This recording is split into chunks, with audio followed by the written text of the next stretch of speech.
Friends, good morning. Praise the Lord. இன்றைக்கி திருமண நாள், பிறந்த நாள் கொண்டாடுற, நல்ல விசேஷ நாள் கொண்டாடுற எல்லா நண்பர்களுக்கும் என்னுடைய வாழ்த்துக்கள். அது மட்டும் இல்லை, எல்லோரும் சந்தோஷமாக இருப்போம். இன்றைக்கி நான் என்ன சமைக்க போகிறேன்னா, நான் இந்த சாப்பாடை எப்பயாவது வருஷத்துக்கு எத்தனையோ வருஷத்துக்கு ஒரு வாட்டி தான் சமைப்பேன். அதனால் என்ன சமையல்னு வாங்க பார்க்கலாம்.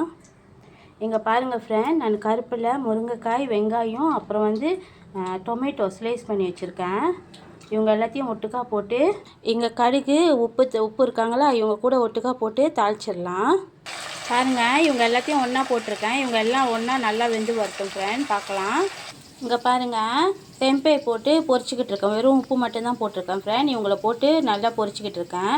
இங்கே சைவமாக சமைச்சிக்கிட்டு இருக்கேன். பாருங்கள், இவங்கெல்லாம் கொஞ்சம் வதங்கிட்டானே. நான் என்ன செஞ்சுருக்கேன்னா, இவங்க கூட இஞ்சி, பூண்டு, அப்புறம் சிராய், இவங்க 3 பேரையும் போட்டு நல்லா அரைச்சி இவங்க கூட ஊற்றியிருக்கேன். அது மட்டும் இல்லை, இங்கே பாருங்கள், நான் அம்மியில் மிளகாய், அப்புறம் கறிப்பட்டை, அப்புறம் நட்சத்திரப்பூ, அப்புறம் சோம்பு, சீரகம், மெழுகு, அப்புறம் கசகசா, அப்புறம் கிராம்பு, ஏலக்காய் எல்லாத்தையும் போட்டு இவங்கள ஒரு மசாலாவாக அம்மியில் அரைச்சிருக்கேன். இவங்கள பிளெண்ட் பண்ணல, அரைச்சிருக்கிறேன். இவங்களும் எல்லாத்தையும் ஒன்றா சேர்த்துக்கலாம். பாருங்கள், இப்போ எல்லாத்தையும் ஒன்றா கலந்துட்டேன். இவங்க எல்லாம் நல்லா வெந்துட்டு அவங்க எண்ணெய் மேலே பிரிஞ்சு வந்தானே நம்ம மெயினான டிஷ்க்கு போகலாம். வாங்க பார்க்கலாம். இங்கே தெம்பையை பொரித்து எடுத்துட்டேன். இப்போ வெண்டைக்காய் பொரிக்கிறேன். இவங்களையும் பொரித்து எடுத்துடலாம். பாருங்கங்க, இந்த மிளகாய், அந்த சாந்துலாம் போட்டோம்ல, மிளகாயெலாம் அவங்களாம் போட்டு நல்லா கொதிச்சிக்கிட்டு இருக்காங்க. இப்போ இவங்க கூட நான் என்ன போட்டிருக்கேன்னா, ரம்பை இலையும் கொஞ்சம் கருப்புலையும் போட்டிருக்கேன். இவங்க எல்லாம் நல்லா வெந்து வரட்டும். இங்கே என்னதுன்னா, நம்ம வெண்டைக்காய் பொரிச்சோம்ல, அப்புறம் இப்போ வெண்டைக்காய் முடிஞ்சு இப்போ தவுக்கி நான் பிரட்டிக்கிட்டு இருக்கேன். இவங்க முடிஞ்சானா ஒரு சைவமாக ஒரு கறி ஆக்கிடலாம். பாருங்கள், இங்கே என்ன எடுத்து வச்சுருக்கிறேன்னா, நல்லி எலும்பு எடுத்து வச்சுருக்கிறேன், கொஞ்சம் நாட்டு அரிசி எடுத்து வச்சுருக்கிறேன், அப்புறம் ஆட்டு கால் எடுத்து வச்சுருக்கேன் ஃப்ரெண்ட். இவங்க எல்லாத்தையும் போட்டு தான் இப்போ இவங்கள சமைக்க போகிறேன். நான் ஆட்டு அரிசி எங்கள் வீட்டில் டெய்லி சாப்பிட மாட்டோம், எப்பயுமே சாப்பிட மாட்டோம். ஒரு 3 வருஷத்துக்கு 4 வருஷத்துக்கு ஒரு வாட்டி தான் சாப்பிடுவோம். இன்றைக்கி ஏன் நான் சமைச்சு எல்லாமே எலும்பாக எடுத்து சமைக்கிறேன்னா, என்னோடய கணவருக்கு ரொம்ப கால்லாம் வலிக்குதுன்னு சொன்னாங்க. வேலை இடத்துல நின்றுக்கிட்டே வேலை செய்கிறாங்க, கால்லாம் ரொம்ப வலிக்குதுன்னாங்க. அப்போ நான் கேட்டப்போ ஒருத்தவங்க சொன்னாங்க, நல்லி எலும்பு, ஆட்டுக்காலெல்லாம் வாங்கி நல்லா குழம்பா உரப்பாக கறி ஆக்கி சாப்பிட்டா அந்த வலியெலாம் போகும்னு சொன்னாங்க. அதனால தான் இன்றைக்கி சமைக்கிறேன். இவங்க 1 கிலோவுக்கு கொஞ்சம் கூட இருக்காங்க ஃப்ரெண்ட். 1 கிலோவுக்கு கொஞ்சம் கூட இருக்காங்கன்னு சொன்னாங்க வாங்கும் போது, நாட்டாடு. அப்போ இவங்களோட விலை 70 வெள்ளி சொன்னாங்க. எங்கள் ஊர் பிணையங்களை இவங்க 1 கிலோ 86 வெள்ளி சொன்னாங்க. இப்போ நான் கொஞ்சம் கூட இருக்குதுன்னு சொன்ன வசி வெறும் எலும்பு இந்த மாதிரி கொடுத்தாங்களே வாங்கினல, அதனால தனித்தனியாக நான் வாங்கின வசி இவங்க எல்லாம் சேர்த்து 70 வெள்ளி வந்தாங்க. நான் கொஞ்சம் கொஞ்சமாக வாங்கினேன், 1/2 கிலோ 3/4 கிலோ அப்படி வாங்கினேன். அப்போ இவங்க எல்லாம் சேர்த்து 70 வெள்ளி சொன்னாங்க. இவங்க எல்லாத்தையும் நாங்கள் சாப்பிட்டு முடிக்க மாட்டோம் ஃப்ரெண்ட்.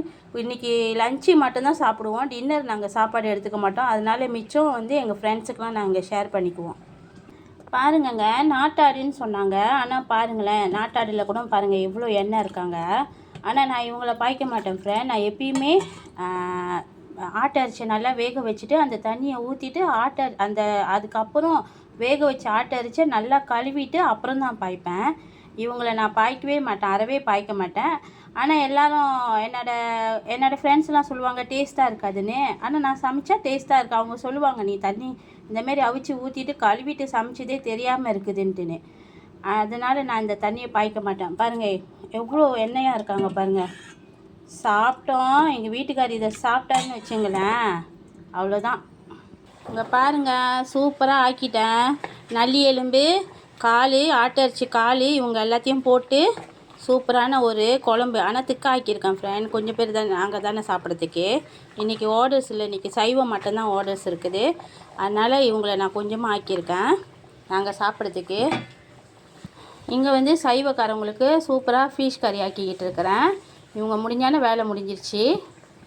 பாருங்கள், சைவ ஃபிஷ் கறியில் நான் வெண்டைக்காய் போட்டிருக்கேன், மல்லியை போட்டிருக்கேன், அப்புறம் கொஞ்சமாக நல்லெண்ணெய் ஊற்றியிருக்கேன் ஃப்ரெண்ட். பாருங்கள் ஃப்ரெண்ட், சைவமாக தவுகையை பரட்டியிருக்கேன். இங்கே வந்து தேமூன் நன்னாஸ் போட்டு ஒரு ரைத்தா செஞ்சுருக்கேன். இங்கே வந்து நம்மளோட நல்லி எலும்பு குழம்பு. இங்கே வந்து நம்மளோட சூப்பராக சைவ மீன் குழம்பு. இங்கே வந்து வெறும் உப்பு போட்டு தெம்பை பொரிச்சிருக்கிறேன். இன்றைக்கி வந்து நம்ம வீட்டில் வெள்ளை சாதம் வடிச்சிருக்கேன் ஃப்ரெண்ட். ரொம்ப நன்றி ஃப்ரெண்ட். இது வரைக்கும் என் சேனலை நீங்கள் பார்த்து எனக்கு சப்போர்ட் பண்ணிக்கிட்டு இருக்கிறதுக்காக ரொம்ப ரொம்ப நன்றி சொல்கிறேன் ஃப்ரெண்ட். மறக்காமல் பெல் பட்டனை, யூடியூப் சேனலில் பெல் பட்டனை, சப்ஸ்கிரைப் பட்டனை, அப்புறம் இந்த சேனலில் வந்து அந்த ஷேர் பட்டன் எல்லாத்தையும் அமுத்திடுங்க ஃப்ரெண்ட். ரொம்ப நன்றி ஃப்ரெண்ட். நீங்கள் எனக்கு எவ்வளோ உதவி செய்கிறீங்க. தெரியாத நண்பர்கள் எல்லோருக்கும் நான் ரொம்ப நன்றி கடன் பட்டிருக்கேன். எனக்கு எப்படி நன்றி சொல்கிறதுன்னு தெரில. ரொம்ப ரொம்ப நன்றி ஃப்ரெண்ட், எனக்கு இது வரைக்கும் சப்போர்ட் பண்ணிக்கிட்டு இருக்கிறதுக்காக.